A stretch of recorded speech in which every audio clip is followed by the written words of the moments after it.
अब हेर है त अब हामीले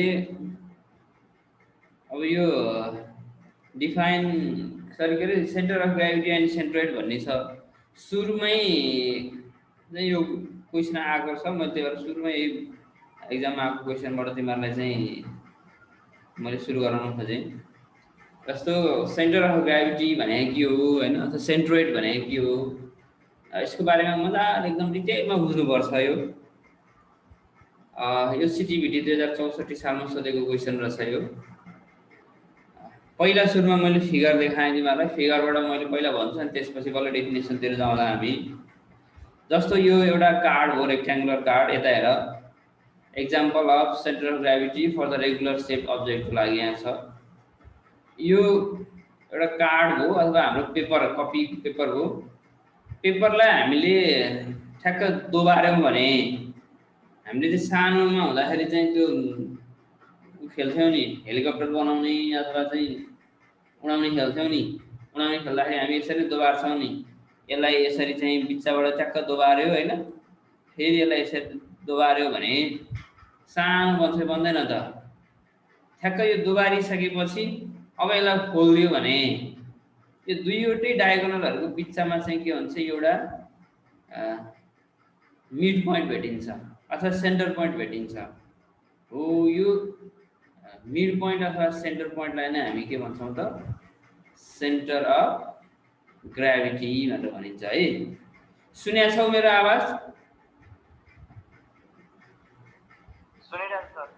ल त्यसपछि अर्को हेर यो वेट अफ ट्रायङ्गल अब यो रेक्ट्याङ्गलको लागि त सजिलो भयो होइन पख है त यहाँ अलिकति साउन्डमा समस्या भयो जस्तो लाग्यो मलाई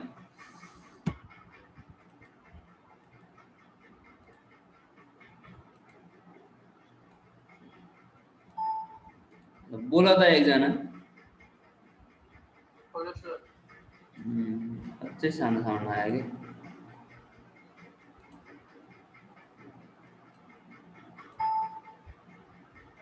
कि ल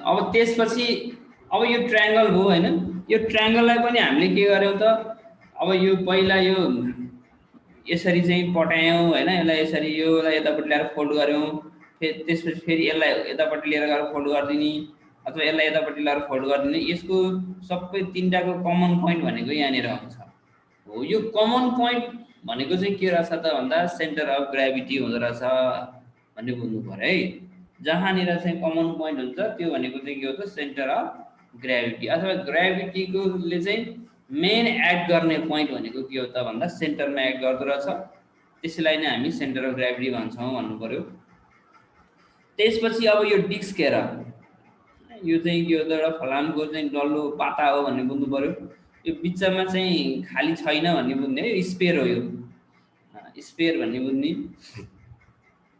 अब यसमा हेर त यसको पनि बिचमा चाहिँ के छ त पोइन्ट देखाएको छ यही बिचबाट हामी रेडियसहरू तान्ने हो भने यसरी रेडियस हुन्छ होइन सबैतिर चाहिँ इक्वली चाहिँ डिस्ट्रिब्युट भएको हुन्छ यसको मेन पोइन्ट भनेको चाहिँ कहाँ आउँदा यो सेन्टर हो त्यसपछि रिङको कुरा गरौँ यस्तो खाले रिङ छ यो बिचमा चाहिँ होलो स्पियर भयो यति मात्रै के हो त भन्दा सब्सटेन्सेस छ अथवा चाहिँ मेटल छ भने अनि त्यो बेलामा चाहिँ हामी के गर्छौँ त यसलाई नै हामी सेन्टर भनेर भनिया हुन्छौँ यसरी चाहिँ हामीले बुझ्नु पर्यो अब यतापट्टि हेर यतापट्टि त अब यही ट्रायङ्गलकै कुरा हो हामीले ड्र गर्दाखेरि यसरी चाहिँ ट्रायङ्गलको कुरा चाहिँ यहाँसम्म ल्याउन सकिने कन्सेप्ट हो त्यसपछि यो इलिप्स छ अथवा इक्लिप्स छ भने इक्लिप्सको पनि त्यही अनुसार हामीले गर्न सकिन्छ यसलाई ठुलो कुरा भएन अनि त्यसपछि अब तिम्रो यो ट्रापिजमको कुरा गर्यो होइन ट्रापिजमको कुरा गर्दाखेरि पनि सेम त्यही नै छ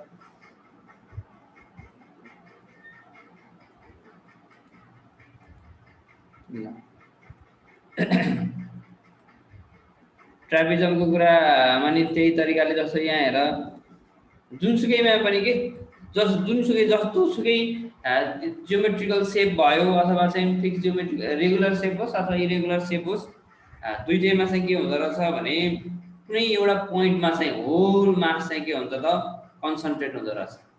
होल मास कन्सन्ट्रेट भयो भने त्यसैलाई चाहिँ हामीले के भनेर बुझ्दछौँ त सेन्टर अफ ग्रेभिटी भनेर बुझ्ने है त। होल मास चाहिँ के भयो त भन्दा कन्सन्ट्रेट भयो भने त्यसैलाई हामी के भनेर बुझ्ने त भन्दा सेन्टर अफ ग्रेभिटी भनेर भन्ने। ल यो त फिगर भयो, फिगरबाट केही अलिकति केही कन्सेप्ट आयो होला। त्यसपछि हामी अगाडि जान्छौँ। ल अब डेफिनेसनतिर जाउँ हामी।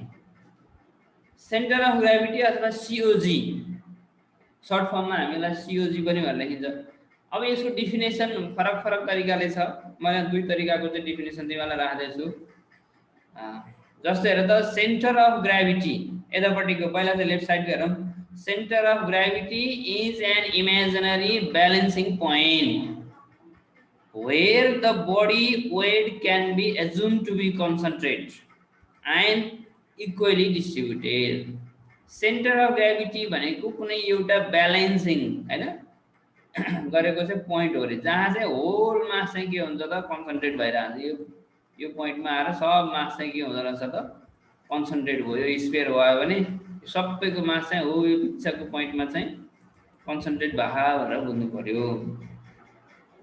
र इक्वली डिस्ट्रिब्युटेड, सबैतिर चाहिँ बराबर मात्रामा चाहिँ भाग लाखा भनेर हामीले बुझ्नु पर्यो। त्यसलाई नै हामी के भन्दा रहेछौँ सेन्टर अफ ग्रेभिटी। अब यहाँ लेखेको छ it is the point of exact centre around which the body may rotate freely in all direction. एउटा यस्तो पोइन्ट पनि हो कि जहाँबाट बडी चाहिँ होल बडी चाहिँ के हुन सक्दो रहेछ, फ्रीली रोटेट हुन सक्दो रहेछ, मजाले घुम्न सक्ने भयो, फलकम जस्तो भयो के। त्यसपछि it can also be called the centre of mass. भनेको मतलब सेन्टर अफ ग्रेभिटीलाई हामी सेन्टर अफ मास भनेर पनि टर्म गर्न सकिन्छ। यो तिम्रो चाहिँ लेफ्ट साइडमा भएको अनुसारको। अब राइट साइडमा भएको अनुसार हेर त the centre of gravity of a body is that point at which the weight of the body acts. जहाँनिर वेट बडीको चाहिँ होल वेट चाहिँ एक्ट गरेर हुन्छ नि त। अब हाम्रो पनि भनौँ न हामी मान्छे भयो होइन, हाम्रो मान्छेको पनि त के हुन्छ भने अब हामी कुनै न कुनै एउटा पोइन्ट छ नि त, त्यहाँनिर चाहिँ के छ त एक्ट गरिरहेको हुन्छ। नत्र त यो खुट्टामा तान्ने होइन, यो खुट्टामा एक्ट गर्ने, यो खुट्टामा एक्ट गर्ने, यो खुट्टामा एक्ट गर्ने अथवा टाउकोमा एक्ट गर्ने भन्ने हुँदैन। हाम्रो बडीको पनि कुनै एउटा पोइन्ट फिक्स्ड पोइन्ट हुन्छ। त्यो फिक्स पोइन्टमा चाहिँ होल मास चाहिँ कन्सन्ट्रेट हुन्छ र त्यही होल मास कन्सन्ट्रेट भएको ठाउँलाई के गर्ने त सेन्टरले एट्र्याक्ट गर्ने हो। त्यसलाई त्यसरी बुझ्नु पर्यो। त्यसकारण the centre of gravity of a symmetrical body is along the axis of symmetry. Symmetrical body छ भने, सिमेट्रिकल बडी छ भनेको मतलब सबैतिर चाहिँ के गरेको त इक्वल गरेको है, दुवैतिर चाहिँ के गरेको इक्वल गरेको। जस्तो मैले एउटा चाहिँ रेक्ट्याङ्गुलर अथवा स्क्वायर कार्ड लिएँ। अब यसलाई यसरी यहाँ बिचमा फोल्ड गरियो, बिचमा फोल्ड गरिदियो भने अब यो कस्तो बन्ने हो, फोल्ड गर्दाखेरि एउटा रेक्ट्याङ्गल जस्तो बन्छ होला होइन, सरी के अरे राइट एङ्गल जस्तो यस्तो बन्ने हो दुईवटा फोल्ड गर्दाखेरि। अझै मैले अब यसलाई के गरिदिएँ त यसरी फोल्ड गराइदिएँ। यसरी फोल्ड गराइदिएँ भने लास्टमा यो कस्तो हुन जाने हो, यो यस्तो यस्तो बन्न जाँदैन त। पहिला स्क्वायर, त्यसपछि राइट एङ्गल ट्रायङ्गल जस्तो हुने हो, त्यसपछि फेरि यस्तोमा चाहिँ कन्भर्ट हुन्छ। अब यसलाई खोलिदिने हो भने होइन, अब यो फोल्ड गरेकोलाई चाहिँ हामीले खोलिदिने हो भने त पेपरमा त कस्तो एउटा दाम बस्दैन त। पेपरमा चाहिँ के हुन्छ हो यस्तो खाले चाहिँ सिम्बल बसिरहेको हुन्छ। हो यो बिचको जुन पोइन्ट छ यो सबैको योलाई नै हामी के भन्छ त सेन्टर अफ ग्रेभिटी भनेर भनिन्छ। बुझिन्छ? क्लियर भयो concept? Yes sir. A center of gravity is also sometimes called the center of mass। अब कहिलेकाहीँ तिमीलाई सेन्टर अफ ग्रेभिटी र सेन्टर अफ मासहरु सोध्यो भने नि सेम यही नै हो। सेन्टर अफ मास भने नि whole mass of the body is assumed to be concentrated भन्नु पर्यो हैन the point where the whole mass of the body is assumed to be concentrated is called the center of mass भन्ने center of gravity भने नि अब यही नै भइहाल्यो the center of gravity of body is that point at which the weight of the body acts यो right साइडको definition लेखे पनि भयो तर हामीले म चाहिँ त्यसलाई लेफ्ट साइडको डेफिनेसन लेख भन्छु किनभने मार्क्स चाहिँ त्यो 4 मार्क्समा सोध्छ होला यो ल अब यसपछि हामी अगाडि जाउँ अब सेन्ट्रोइड अघि हामी सेन्टर अफ ग्राभिटी कुरा गरेका थियौं अब हामी सेन्ट्रोइड किनभने क्वेशनमा सेन्टर अफ ग्राभिटी र सेन्ट्रोइड भनेर चाहिँ क्वेशन सोधेको थियो त्यसकारण सेन्ट्रोइड भने के हो त ग्राभिटी त बुझ्यो सेन्ट्रोइड भने चाहिँ the centroid can be said is the center of mass of the object of uniform density same त्यही हो यसलाई पनि हामी के भन्न सकिन्छ त भने centre of mass of the object जसको युनिफर्म डेन्सिटी छ त्यसको सेन्टर अफ मासलाई नै हामी के भने त सेन्ट्रोइड भनेर भन्ने so it is the point where the gravity force act force of gravity अथवा ग्राभिटी फोर्स एक्ट गरेको ठाउँलाई नै हामी के भन्छौँ त भन्दा सेन्ट्रोइड भनेर भनिन्छ भनेर यसरी चाहिँ तिमीले बुझ्नु पर्यो त्यसपछि हेर the centroid is the centre of mass of an object the average position of all the points in the object अनि हामीले के बुझ्नु पर्यो भने सेन्ट्रोइड भनेको सेन्टर अफ मास अघि भर्खर भनेको थियौ नि centre of mass of an object भने सेन्टर अफ मास भन्नु नै के रहेछ त सेन्ट्रोइड रहेछ त्यसकारण यसो हेर्दाखेरि सेन्टर अफ ग्राभिटी र सेन्ट्रोइड चाहिँ के हुन्छ उही हो भनेर बुझ्नुपर्छ तर यसमा केही तात्विक रूपमा चाहिँ केही फन्डामेन्टल डिफरेन्स छ हैन म अहिले तिमीलाई यो डिफरेन्स पनि देखाउँछु यसको बारेमा नि तिमीहरुलाई अब यो कहिलेकाहीँ एक्जाममा सोधिरहा नै हुन्छ यो differences between centre of gravity र सेन्ट्रोइड को चाहिँ बारेमा तर यसो हामीले झट्ट हेर्दाखेरि चाहिँ कस्तो हुन्छ भने सेन्टर अफ ग्राभिटी र सेन्ट्रोइड चाहिँ उस्तै उस्तै जस्तो लाग्छ हैन तर कस्तो छ अब्जेक्ट अनुसार नै डिपेन्ड हुन्छ कि यो सेन्टर अफ ग्राभिटी र सेन्ट्रोइड चाहिँ a median is a line segment from a vertex to the midpoint to the opposite side. Example में हेर्दा ट्रायंगल को लागि हामी सेन्ट्रोइड निकाल्नु पर्यो ट्रायंगल को लागि सेन्ट्रोइड निकाल्नु परेको छ भने यसलाई के भनिरहेछ त भने a median is a line segment from a vertex to the midpoint of the opposite side. अब यो ट्रायंगल हेर यो ट्रायंगल में यो ट्रायंगल र यो ट्रायंगल को मिड पॉइंट भने यो ट्रायंगल हो कि हैन फेरि यो ट्रायंगल र सर्किट यो लाइन को मिड पॉइंट भनेको फेरि के हो ओ यो फेरि हामी हेर त यो लाइन को मिड पॉइंट भने के हो त यो अर्थात सबै यो साइड र यो साइड को बीच को यो साइड हो फेरि यो साइड र यो साइड को बीच को भनेको यो भयो यो साइड र यो साइड को बीच को भने के हो त यो भयो यो तीनटै गरा कुनै एउटा पॉइन्ट मा गएर मिसिया छ त्यो मिसिएको पॉइन्ट भनेकै के हो त सेन्ट्रोइड हो त्यसकारण यहाँ तिमीलाई लेखेको अनुसार हेर a median is a line segment from a vertex to the midpoint of the opposite side.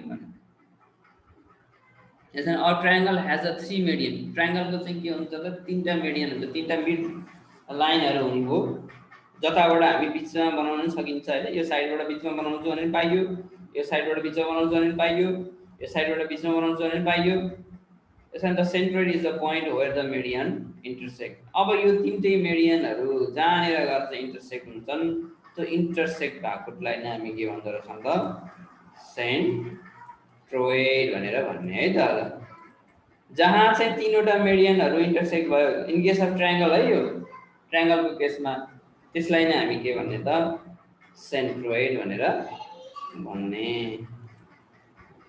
ल बुझिन्छ होला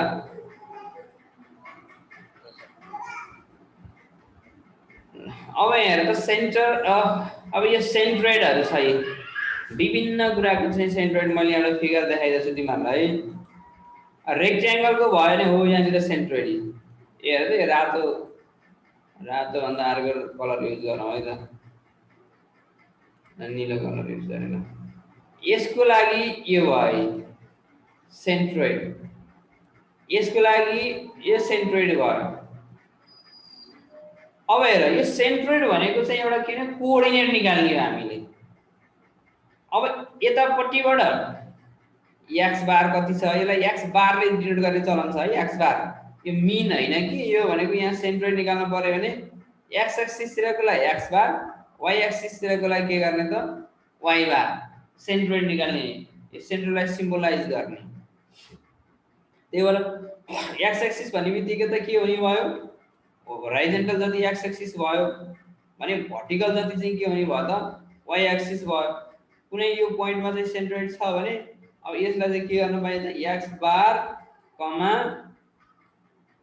वाइ बार भनेर हामीले भन्न सकियो अब सेमी सर्कलको लागि सेन्ट्रोइड यहाँनिर यसको बीच पर्ने हो अर्थात् हामीले यसलाई चाहिँ फोल्ड गर्यो भने जहाँनिर चाहिँ ठ्याक्क बीच पर्छ त्यो पोइन्ट भनेको चाहिँ के हो त सेन्ट्रोइड हो त्यसरी बुझौँ त्यसपछि क्वार्टर सर्कलको लागि यहाँनिर पर्यो ध्यान दियो है क्वार्टर सर्कलको लागि यहाँनिर पर्यो त्यसपछि हेर सर्कुलर सेक्टर छ भने यसको लागि हाम्रो यहाँनिर पर्यो हैन सर्कुलर सेक्टरको लागि हो यहाँनिर पर्यो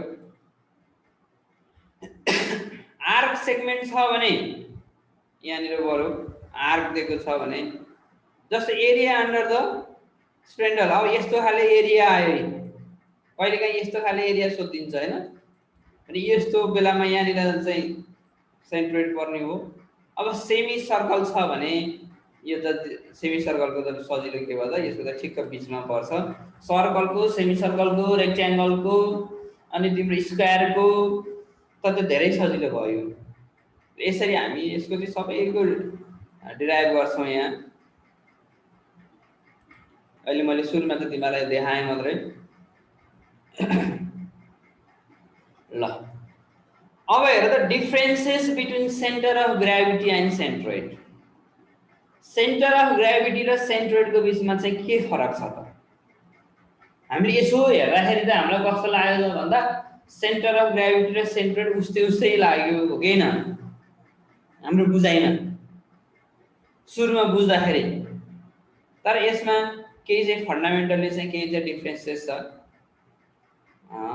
यो 2064 सालमा सिटिभीमा सोधेको क्वेसन रहेछ जस्तै हेर त पहिला हामी सेन्टर अफ ग्राभिटीबाट जाउँ the point where the total weight of the body focused upon बडीको टोटल वेट कुनै एउटा पोइन्टमा चाहिँ फोकस हुन्छ त्यो फोकस हुने पोइन्टलाई नै हामी के भन्दा रहेछौँ त सेन्टर अफ ग्राभिटी एउटा पोइन्ट यो भयो ल the point where the total weight of the body focused upon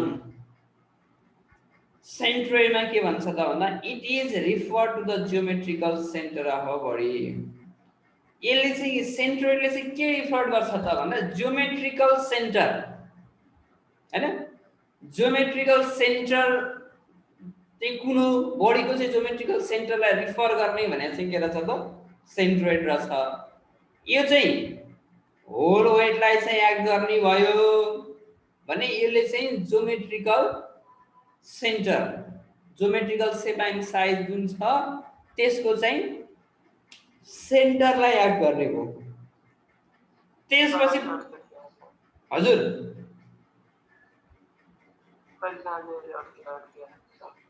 त्यो जियोमेट्रिकल शेप कस्तो हुन्छ हैन त्यो अनुसारको चाहिँ त्यसको सेन्टरलाई चाहिँ एक्ट गर्ने भनेको सेन्ट्रोइड हो त्यसरी बुझौँ अब अर्को छ इट इज द पोइन्ट दुईमा हेर it is the point where the gravitational force अथवा weight acts on the body यो ग्रेभिटी भन्ने बित्तिकै जहाँनिर चाहिँ ग्रेभिटेशनल फोर्सले अथवा ग्रेभिटीले अथवा वेटले बडीलाई कहाँनिर एक्ट गर्छ त एउटा पोइन्टमा एक्ट गर्छ हैन त्यो एक्ट गर्ने पोइन्ट भने के रहेछ त सेन्टर अफ ग्राभिटी रहेछ भनेर बुझ्नु पर्यो भने यसले चाहिँ के रिफर गर्दछ भने it is refer to the centre of gravity of uniform density object अरे जसको डेन्सिटी युनिफर्म छ अहिले डेफिनेसनमा नि हामीले लेखेका थियौँ होइन जो चाहिँ युनिफर्मली डिस्ट्रिब्युटेड भएको छ सबै मासहरू चाहिँ युनिफर्मली डिस्ट्रिब्युटेड भएको छ भने त्यस्तो बेलामा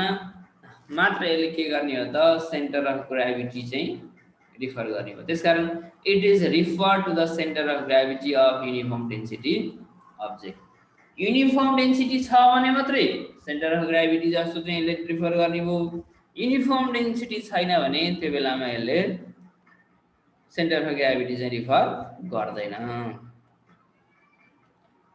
3 नम्बर पोइन्ट त सजिलो भयो हैन it is denoted by G and it is denoted by C यसलाई सीजी पनि भन्छ यसलाई सीजी सेन्टर अफ ग्राभिटी भनेर सीजी भनेर पनि हामी भन्न सकिन्छ भने यो त सेन्ट्रोइड भन्ने बित्तिकै सी मात्रै लेखे भइहाल्यो हामीलाई एक्जाममा लेख्नलाई सजिलो त यस्तै हुन्छ नि हैन it is denoted by G it is denoted by C भनेर लेख्न पाइयो भने हामीलाई लामो त घोक्नै परेन अनि हुन्छ नि त्यस्तो लेखेर पनि हुँदैन है किनभने नम्बर दिँदाखेरि फेरि हामीले अल्छी गर्यो भने नम्बर दिनले पनि अल्छी गरेर नम्बर दिन्छ अब 4 मा हेरौँ के छ 4 मा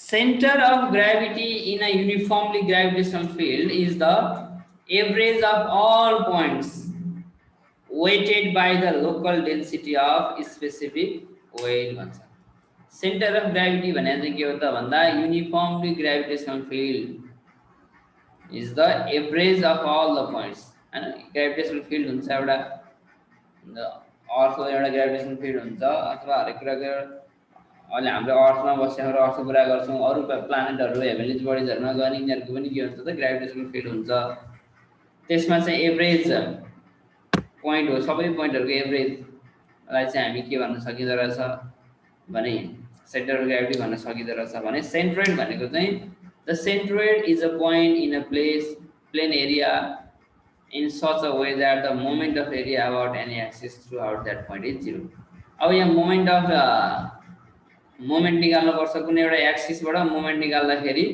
त्यो मोमेन्ट चाहिँ के हुनु पर्यो त 0 हुनु पर्यो त्यो मोमेन्ट 0 भयो भने त्यसलाई हामी के भन्दा रहेछौं सेन्ट्रोइड भनेर भन्छौं र लास्टमा छ it is the physical behaviour of the object a point where all the weight of an object is acting हैन फिजिकली हेर्दाखेरि हामीले बिहेभियरको कुरा आयो यो सेन्टर अफ ग्राभिटी भनेको भने यो चाहिँ के हो त भन्दा जियोमेट्रिकल बिहेभियर हो so it is a geometrical behaviour it is the centre of measure of amount of geometry भनेर यसरी चाहिँ तिमीहरूलाई 5 वटा पोइन्ट चाहिँ मैले लेखाइदिएको छु यो 5 मार्क्समा आएको छ यो 5 मार्क्समा चाहिँ यो 5 वटा पोइन्ट चाहिँ तिमीहरूले लेख्नु पर्छ है त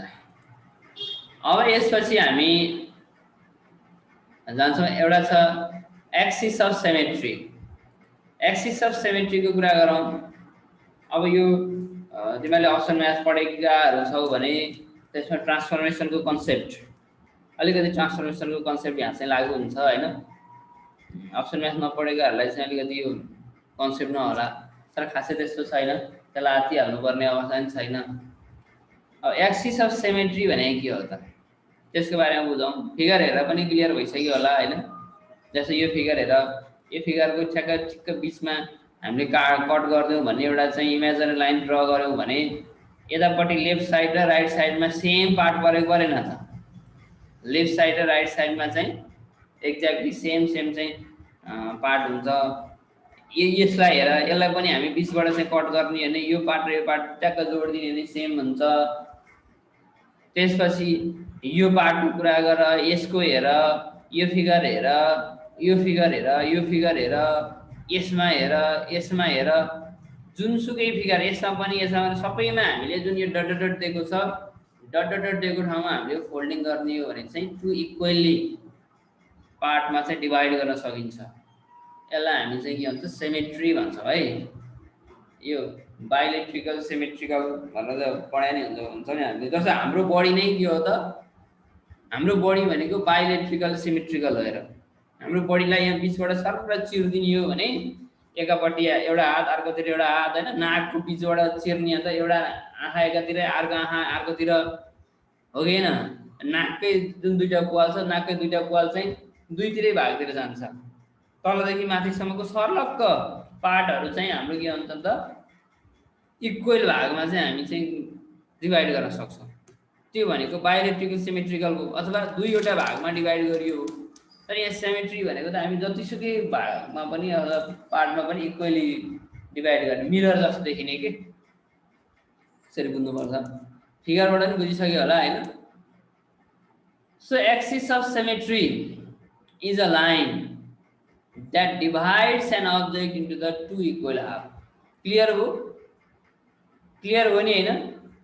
It is a line that divide an object into two equal half. Object लाई दुईवटा बराबर भागमा भाग गर्ने, दुई बराबर पार्टमा चाहिँ भाग गर्यो भने त्यसलाई नै हामी के भन्छौँ, त्यो लाइनलाई नै हामी एक्सिस अफ सिमेट्री भन्छौँ। त्यो जुन लाइन छ नि त्यो लाइनलाई नै हामी के भन्ने त एक्सिस अफ सिमेट्री भनेर भन्ने। जस्तो यहाँ एक्सिस अफ सिमेट्री भनेको त्यो लाइन हो। यो लाइन भनेको यसको लागि के भयो, एक्सिस अफ सिमेट्री। यो सेपको लागि यो लाइन एक्सिस अफ सिमेट्री, यो सेपको लागि यो लाइन एक्सिस अफ सिमेट्री हो, यो सेपको लागि यो एक्सिस अफ सिमेट्री हो। यो भनौँ न यो जहाँनिर जुन जुन सबै डट डट दिएको छ त्यो डट डट दिएका जति लाइनहरू चाहिँ के भयो त एक्सिस अफ सिमेट्री हो। So thereby creating a mirror-like reflection of either side of the object. Object को उही साइडहरुमा के उस्तै उस्तै हेर त मिरर जस्तो देखिने। So mirror-like reflection of either side of the object.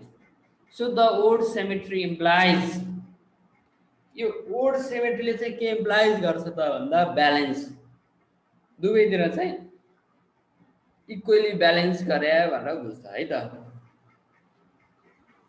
बुझिन्छ यो?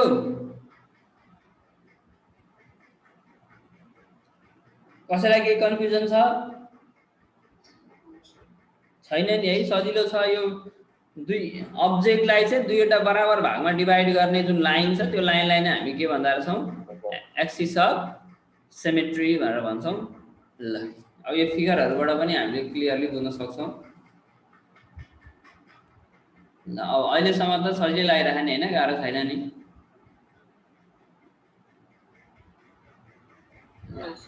अब हेर है, अब यहाँ डिफ्रेन्ट फिगरहरु भयो। यो डिफ्रेन्ट फिगरहरुको मैले सबैको अब एक्सिस अफ सिमेट्री कतिवटा चाहिँ लाइनहरु चाहिँ हामीले खिच्न सकिन्छ त्यो चाहिँ मैले यहाँ तिमीलाई देखाइदिन्छु। रेक्ट्याङ्गलको कतिवटा हुँदो रहेछ, टु लाइन अफ सिमेट्री। यो पनि यो हो, तिम्रो चाहिँ भर्टिकली चाहिँ कट गर्यो भने यो हो, होराइजन्टल कट गर्यो भने यो हो। स्क्वायर, स्क्वायरको चारवटा है, 4 line of symmetry. Rhombus, rhombus छ भने 2 लाइन्स अफ सिमेट्री। त्यसै इक्विलेटरल ट्रायंगल छ भने 3 लाइन अफ सिमेट्री। त्यसै आइसोसेलेस ट्रायंगल, आइसोसेलेस भनेको समद्विबाहु त्रिभुज के दुईवटा भुजाहरू बराबर भएको, यसको चाहिँ जम्मा एउटा है 1 लाइन अफ सिमेट्री। अनि काइट, चंगा 1 लाइन अफ सिमेट्री, यसको लागि जम्मा एउटा मात्र लाइन हुन्छ सिमेट्रीको। अनि आइसोसेलेस छ सर, आइसोसेलेस ट्रापेजोइड, आइसोसेलेस छ भने ट्रापेजोइड छ भने यसको 1 लाइन अफ सिमेट्री। ट्रापेजोइड हो यस्तो खाले ट्रापेजोइडमा चाहिँ एउटा नै हुँदैन, यी लाइन कहाँ काट्ने, यो बराबर हुँदै हुँदैन यो, त्यसकारण यसको एक्सिस अफ सिमेट्री चाहिँ एब्सेन्ट हुने भयो। प्यारालेलोग्राम, प्यारालेलोग्राममा पनि नो लाइन अफ सिमेट्री। कहाँबाट काट्ने, यहाँबाट काटे पनि मिल्दैन हैन, यताबाट काटे पनि मिल्दैन, यताबाट काटे पनि मिल्दैन प्यारालेलोग्राम। त्यसकारण parallelogram has also no line of symmetry. त्यसपछि रेगुलर पेन्टागन, रेगुलर पेन्टागन त 5 लाइन अफ सिमेट्री। रेगुलर भन्नुको मतलब त के हो भने एंगल चाहिँ इक्वल भएको है, यो पुरै 360 डिग्री छ भने त्यसलाई चाहिँ प्रत्येक भागमा चाहिँ एंगल चाहिँ के हुन्छ इक्वल हुन्छ कि। जस्तो यो एंगल अनि यो एंगल प्लस यो एंगल प्लस यो एंगल प्लस यो एंगल, यो सबै जोड्यो भने चाहिँ के हुन्छ त 360 हाराहारी जस्तो चाहिँ गइदिन्छ। अथवा यो एंगल इक्वल टू यो एंगल बराबर यो एंगल बराबर यो बराबर यो सबै छ पाँचवटा एंगलहरु चाहिँ के हुन्छ इक्वल भइदिन्छ। त्यसपछि अर्को छ regular hexagon 6 lines of symmetry. त्यसपछि regular heptagon 7 lines of symmetry. यसरी हामीले चाहिँ कतिवटा लाइन अफ सिमेट्री हुँदो रहेछ हामीले योबाट पनि के गर्न सकिन्छ त बुझ्न सकिन्छ। यो त भयो फिगरको कुरो। अब हेर त सेन्ट्रोइड अफ लाइन भन्ने आयो।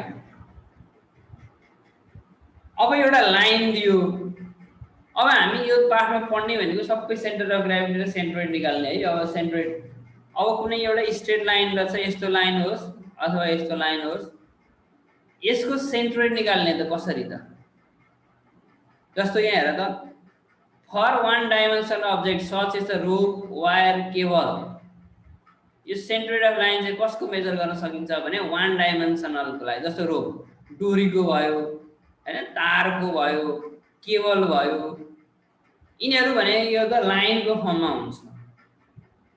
त्यसकारण यिनीहरूको मेजर गर्नु पर्यो सेन्ट्रोइड अफ लाइन। कसरी मेजर गर्ने? अथवा मेजर्ड इन लेन्थ ओन्ली, जसको चाहिँ लेन्थ मात्रै मेजर गर्न सकिन्छ। जस्तो ब्रेथ हुँदैन, हाइट हुँदैन हैन, मात्र लेन्थ मात्रै मेजर गर्न सकिन्छ भने त्यसलाई हामी सेन्ट्रोइड निकाल्ने भन्छौँ। The curve object, the center of gravity is not located in the object and can be determined using the formula of derivation. So the centroid can be determined by, ल हेर अब फर्मुला सुरु भयो। अब तिमीहरूले यो फर्मुलाहरु सबै कन्ठ गर्नुपर्छ। यो x बार भनेको मैले अघि नै भने थिएँ, सेन्ट्रोइडलाई हामीले सिम्बोलाइज गर्ने भनेको के हो त x बार। यो x बार भनेको x एक्सिस तिरको सेन्ट्रोइड, y बार भनेको के हो y एक्सिस तिरको सेन्ट्रोइड। x एक्सिस तिर कति छ त्यो निकाल्नु पर्यो भने कसरी निकाल्ने त भन्दा x भनेको कोअर्डिनेट हो। हेर त्यो x भनेको कोअर्डिनेट्स, जस्तो हुन त हामी यसरी गरेर फेरि 2 डाइमेन्सन जस्तो हुन्छ हैन, तैपनि यहाँ बुझ्नलाई हेर यो x हो यो y हो। यहाँनिर चाहिँ मैले एउटा लाइन ड्रा गर्दै, अब यो लाइनको लागि सेन्ट्रोइड अथवा यसको ठिक्क बिचको पोइन्ट भनेको कुन हो त? हामीले यसलाई निकाल्नु पर्छ। यसलाई निकाल्नको लागि के गर्ने, x एक्सिस तिरको हेर्ने, यतापट्टिको हेर्ने। हेर यसको सेन्ट्रोइड सपोज यो बिचको हो, यो पोइन्ट हो भन्ने मान्नु पर्यो। यो है यसलाई मैले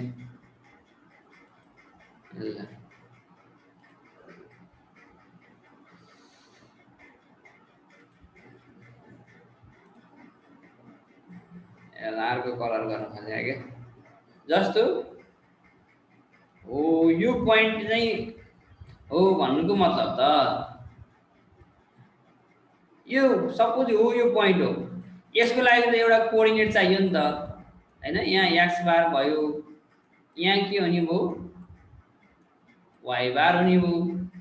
अब यताबाट जाने यो जस्तो 0 भयो भने यताबाट यहाँसम्म गयो, यो कसरी निकाल्ने त भन्दा हो यो निकाल्ने भनेको समेसन एक्सएल अपन एल भन्छ। यसको लेन्थ कति छ त हैन, यहाँदेखि यहाँसम्मको सबैको लेन्थ चाहिँ मेजर गर्ने, एक्स एक्सिस तिरको लेन्थ अनि कोअर्डिनेट एक्स को कोअर्डिनेट इन्टु लेन्थ मेजर गर्यो भने यसको के आउँछ त summation XL upon summation L भन्छ। यसलाई हामी पछि न्युमेरिकलमा पनि प्र्याक्टिस गर्छौं। अहिले हामी यति बुझौं कि डेरिभेसनमा चाहिँ यो यस्तो छ है भनेर बुझौं। र y बार अथवा y एक्सिस तिरको चाहिँ सेन्ट्रोइड निकाल्न पर्यो भने त्यसको लागि के हुन्छ त summation yl upon summation l हुन्छ। सजिलो छ। यहाँ x भयो, यहाँ x भयो, यहाँ y भयो, यहाँ y भयो। यो बार आउने बित्तिकै समेसन सम्झिहाल्ने, समेसन अनि त्यसपछि के हो त भन्दा x by xl y by yl दुवैको तल चाहिँ के भयो त फेरि यालै भइहाल्यो। The centroid of line whether the straight curve or composite lines can only be determined if the elements are connected and made up from a homogeneous material. ल हामी यसको सेन्ट्रोइड जस्तो पाए त्यस्तै बेलामा हामी निकाल्न सक्दैनौँ। हामी स्ट्रेट लाइनको पनि सेन्ट्रोइड निकाल्न सक्छौँ, कर्वको निकाल्न सक्छौँ हैन, कम्पोजिट लाइनहरुको सेन्ट्रोइड निकाल्न सक्छौँ। कहिले त भन्दा can only be determined if the elements are connected and made up from a homogeneous material. त्यो चाहिँ केसँग कनेक्ट हुनु पर्यो अथवा केबाट बनेको हुनु पर्यो भने होमोजेनियस मेटेरियलसँग बनेको छ भने मात्र हामी निकाल्न सक्छौं। So for the straight line the centroid lies at the distance l/2. straight line को लागि centroid के हुँदो रहेछ l/2 from the reference axis हो। यो एक्सिस हो, यो x एक्सिस भयो, यो y एक्सिस भयो। यहाँबाट यहाँसम्म निकाल्न पर्यो भने सेन्ट्रोइड के हुँदो रहेछ l/2 ठ्याक्क बीचमा हो नि त हैन। स्ट्रेट लाइन छ भने त l/2 हो। हामीलाई केही समस्या भएन, किनभने सपोज यो भनौं न यो 10 मिटर हो भने यसको ठिक्क सेन्टर भने त 5 मिटरमा हुने नि त नि। यतापट्टिको 5 मिटर हुने भो, यतापट्टिको नि के हुने भयो त 5 मिटर हुने भो। त्यसकारण यो टोटललाई हामीले l भनेको l/2 भनेको ठ्याक्क बीचमा परेको l/2 भनेको 10/2 10/2 भने नि के हो त भन्दा 5 हो। यसरी पनि हामी गर्न सकिने भयो। So for the straight line the centroid lies at the distance l/2 from the reference axis. Normally the centroid of line is always coincides with the center of gravity. Normally चाहिँ के हुन्छ भने यो लाइन चाहिँ जहिले पनि centre of gravity सँग चाहिँ कोइन्साइड हुन्छ भनेर भन्यो है त। ठीक छ, बुझिन्छ लाइन को।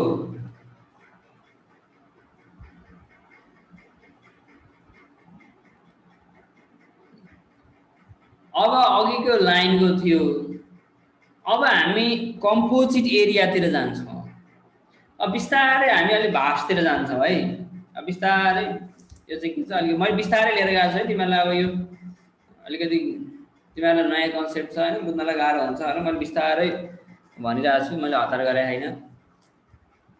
त्यति गर्दा नि बुझिएन भने चाहिँ बुझिएन भनेर सोध है, किनभने अब यिनै हुन। अब यो 4 chapter 5 chapter 3rd chapter 2nd chapter यिनीहरु धेरै इम्पोर्टेन्ट छन् यो अप्लाइडको लागि, किनभने मार्क्स आउँछ यिनीहरुकैबाट। तिम्रो चाहिँ 80 नम्बरको एक्जाम दिनु पर्नेमा चाहिँ 60 नम्बर 65 नम्बर सम्मको चाहिँ यही 5 वटा च्याप्टरबाट आइदिन्छ। फर्स्ट च्याप्टरमा त्यति धेरै आउने सक्ने खाले क्वेशन नि छैन। भागो भने जम्मा 4 वटा च्याप्टर हो। यो 4 वटा च्याप्टरका न्यूमेरिकलहरु र डेरिभेसनहरु राम्रोसँग हामीले बुझ्न सक्यो भने त हामी अप्लाइडमा त कोही फेलै हुन पर्दैन। मैले चाहिँ अघि नै भनिरहेको छु नि तिमीहरुलाई। यहाँ को आयो अकेला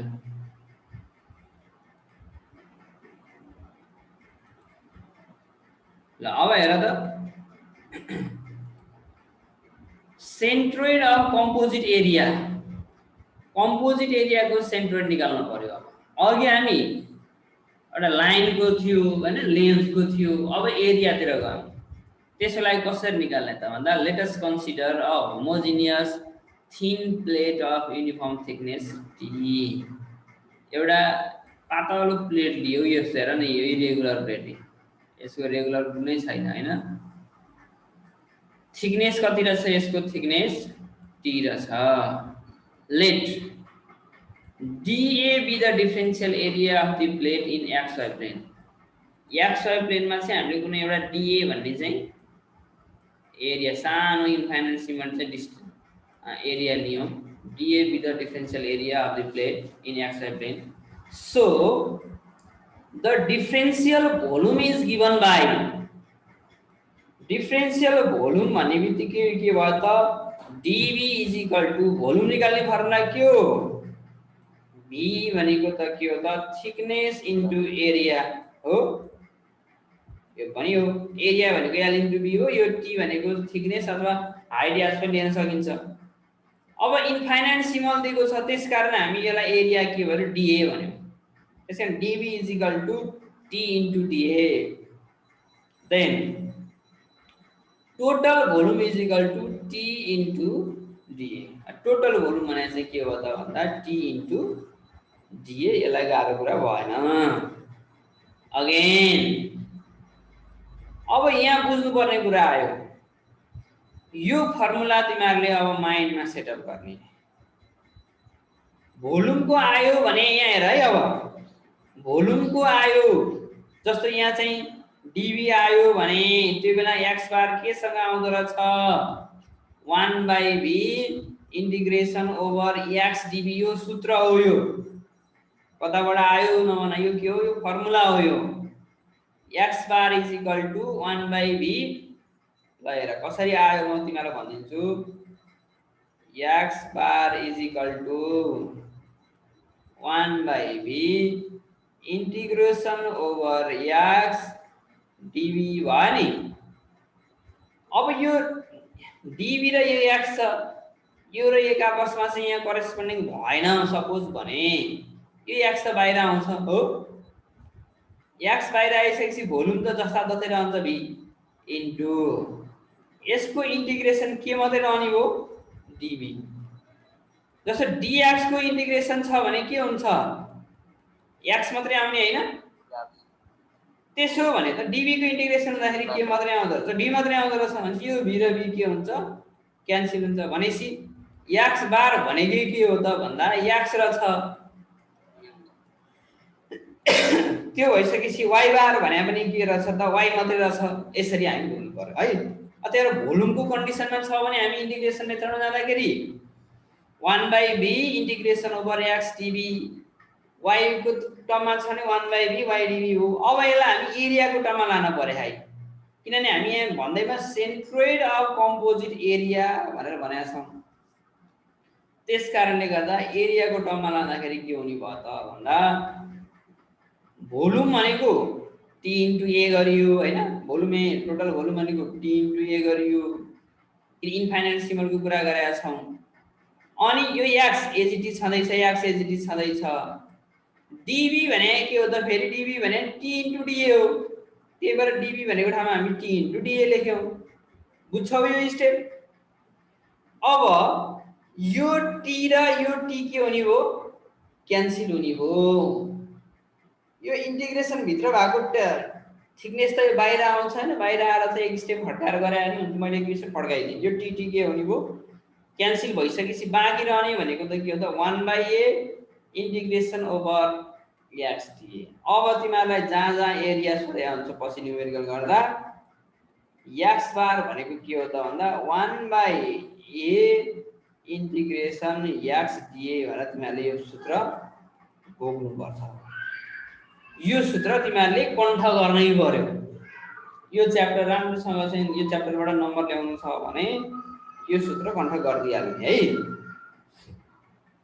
त्यसपछि वाइ बारको लागि हेर, वाइ बार भनेको 1/v integration over Y DB भयो। सेम प्रोसेस, यो माथिको र तलको सेम केही फरक छैन। v भने के हो भोल्युम, थिकनेस इन्टु एरिया। फेरि यहाँ डिबी भने के हो थिकनेस इन्टु डिए, यही हो। माने यो थिकनेस र यो थिकनेस क्यान्सल हुँदा के हुन्छ 1/a इंटीग्रेशन ओभर वाइ डिए। यो यसरी आयो। So for composite area, composite area छ भने अब यो त हामी नर्मलको कुरा गर्यौं। हामी इंटीग्रेशन कुरा गर्दाखेरि हैन, इंटीग्रेशन रेंज दौ दियो तिम्रो 0 देखि r सम्म अथवा 0 देखि t सम्म, 0 देखि x सम्म, 0 देखि 3 सम्म भनौं न। अब न्युमेरिकल भ्यालु पनि हाल्न सकिन्छ 0 देखि 9 सम्म, 9 मिटर लेन्थ। यसरी चाहिँ हामी राख्यो भने यो बेलामा हामीले यी फर्मुलाहरु, यो माथिका चाहिँ यो दुईवटा फर्मुलाहरु यो चाहिँ हामीलाई सम्झिनु पर्यो। तर तिमीलाई यस्तो एक्स टर्मको रूपमा दियो x1 हैन, अथवा एरिया धेरै एरिया दियो, यो एरिया दियो, सेन्ट्रोइड एरिया दियो, सेन्ट्रोइड दियो, यस्तो खाले दियो भने धेरै एरियाहरु दियो भने त्यो अवस्थामा चाहिँ सेन्ट्रोइड निकाल्ने फर्मुला भनेको एक्स बार इक्वल हामी ठ्याक्क मिन निकाल्दा जे गर्थ्यौं अर्थमेटिक मिन निकाल्दाखेरि त्यही a1 x1 plus a2 x2 plus a3 x3 plus dot dot dot गर्दै an xn upon a1 plus a2 plus dot dot गर्दै an सम्म हामी गइहाल्छौँ। अनि x bar is equal to summation ax upon summation a भयो। अनि following the same procedure for the moments about the x axis, यो जसरी x axis मा गरिएको छ सेम प्रोसेस चाहिँ केमा जाने भयो त y axis मा जाने भयो। त्यसकारण y axis को लागि फर्मुला भने y bar is equal to a1 y1 plus a2 a1 a2 कहाँबाट a1 a2 भनेको जस्तो यही बडीमा तिम्रो चाहिँ यसको एरिया यो पार्टिकलको एरिया a1 यो पार्टिकलको एरिया यसलाई धेरै पार्टिकलमा डिवाइड गरियो के अनि प्रत्येकको एरिया a1 a2 यसको a4 हैन a5 गरेर यहाँवटा पार्टिकल छ भने एरिया पनि के हुने भयो त भन्दा यहाँसम्म मात्रै हुने भयो। त्यसरी हामीले गरेको बुझ्यो। यहाँवटा पार्टिकल भयो भने यहाँसम्म त्यसरी नै हामीले प्रत्येकको एरिया गरे अनि यो भइसक्यो। यसको चाहिँ हामीले अर्थमेटिक मिन निकालेको x bar is equal to a1 x1 plus a2 x2 plus a3 x3 plus dot dot गर्दै लिएर गएर an xn सम्म हामीले निकालेको बुझिन्छ।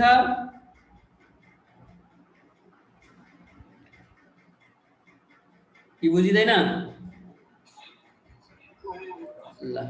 अब y को लागि नि सेम त्यही हो। त्यही भएर यो फर्मुला यदि यस्तो आयो कम्पोजिट एरिया आयो भने x bar is equal to summation x upon summation a अघि हामीले अगाडि गराएको थियौ नि सेम त्यही। अनि समेसन a y अघि अगाडि के गरिया थियो x बार को लेन्थ को लागि हामीले के गरिया थियो भन त समेसन अनि xl अपन समेसन l थियो हैन। लेन्थ भइसकेपछि l आ थियो। अब एरिया आइसकेपछि यहाँ a आयो मात्र फरक केही छैन। ल हेर यो एरिया आइसकेपछि a l को ठाउँमा a को ठाउँमा l यसरी चाहिँ हामी रिप्लेस गर्न सकिन्छ। र y एक्सिस लाई नि सेम त्यही नै भयो। ल यसलाई हामीले ठुलो कुरो भएन। ल कसैलाई केही कन्फ्युजन छ भने सोध्न सक्छौ हैन भने मैले अगाडि बढाए है त।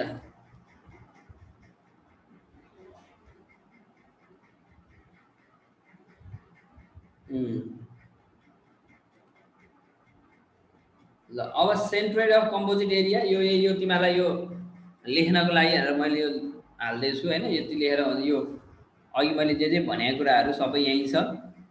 अब यो तिमीलाई नोट त चाहियो हैन।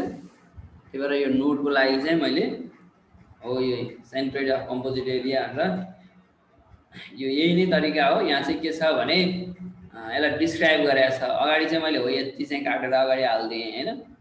यसलाई डिस्क्राइब गरेको छ। यो फिगरहरु दियो। अहिले एरिया कसरी आयो भनेर सोध्दै थियो नि कसले हो यसरी हामीले यसको लागि a1 मान्यौ यसलाई a2 मान्यौ यसलाई a3 मान्यौ हैन। x1 x2 x3 x axis तिर भयो भने y एक्सिस तिर भने यसरी चाहिँ यो y1 y2 यो माथितिर y1 यो भयो हैन यो y2 भयो यो y3 x बाट यो x1 त्यही भएर यो प्वाइन्ट चाहिँ a1 भयो तिम्रो चाहिँ यो a2 भयो हैन। यो फरक फरक फेर a2 को लागि यो भयो अनि a3 को लागि यो भयो र नम्बर अफ यान सम्म भयो भने हामी यान सम्म गर्न सकिने कन्डिसन यहाँबाट आयो। सेम यही हो। यसलाई खासै त्यस्तो केही गाह्रो छैन। तिमीले सर र यहाँ हेर्यौ भने बुझ्न पनि सकिन्छ। ल कसैलाई केही कन्फ्युजन छ अहिले सम्मकोमा भन त। कसैलाई केही कन्फ्युजन छ भने त्यसलाई रिपिट गरौँ। कति बजे हेर त टाइम एक्चुअली हामीसँग टाइम कति छ मेरो फेरि यहाँ घडी हेर्न मिल्दो रहेछ। ल त्यसो भने यसो गरौँ अब आजलाई यति नै